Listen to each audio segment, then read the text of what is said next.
భీష్ముడు చెప్పిన గొడుగు చెప్పుల కథ. ఎండాకాలం దగ్గర పడుతోందంటే చాలు మనకి గొడుగు గుర్తుకు వస్తుంది.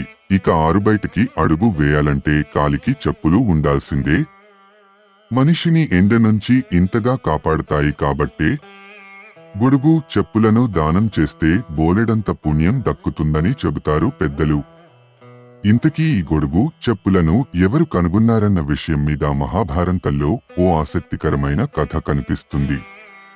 కురుక్షేత్ర సంగ్రామం ముగిసిన తరువాత భీష్ముడు ఉత్తరాయణం కోసం ఎదురు చూస్తూ అంపశయ్య మీదే నిరీక్షించాడు.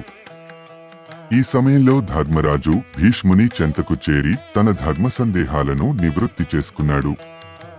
ఆ సందర్భవశాన భీష్ముడు గొడుగులు చెప్పులు ఏర్పడిన సంగతి గురించి చెప్పుకొచ్చాడు.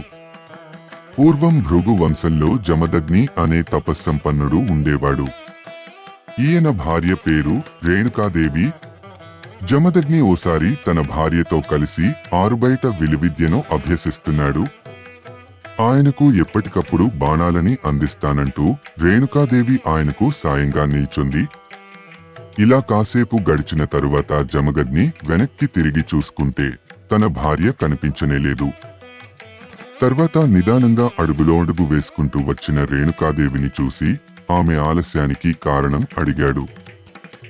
సూర్యుడు తాపానికి తాళలేక తాను ఓ చెట్టు నీడలో నిలబడిపోయానని చెప్పుకొచ్చింది రేణుక.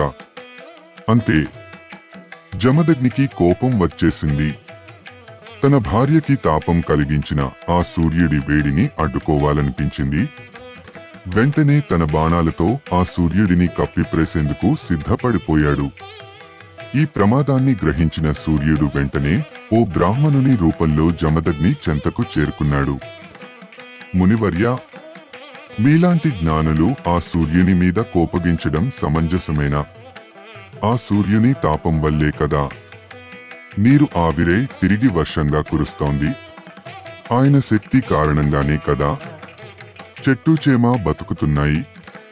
అసలు ఆయన లేకుండా జీవం మనుగడ సాగించడం అసాధ్యం కదా అంటూ జమదగ్నిని శాంతింపచేసే ప్రయత్నం చేశాడు.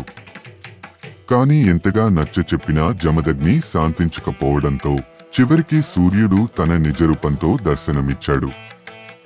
ఓ బ్రహ్మర్షి, నా వల్ల ఏదన్నా అపరాధం జరిగి ఉంటే క్షమించు.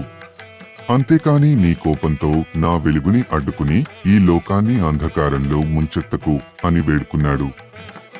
సాక్షాత్తు ఆ సూర్యభగవానుడే క్షమని కోరడంతో జమదగ్ని మనసు కరిగిపోయింది. సూర్యుడు కూడా తన వల్ల కలుగుతున్న తాపానికి ఉపశమనంగా గొడుగు చెప్పులను సృష్టించి జమదగ్ని దంపతులకు కానుకగా ఇచ్చాడు. అలా గొడుగు చెప్పులను ధరించడం, వాటిని దానం ఇవ్వడం మొదలైందని మన పెద్దల నమ్మకం.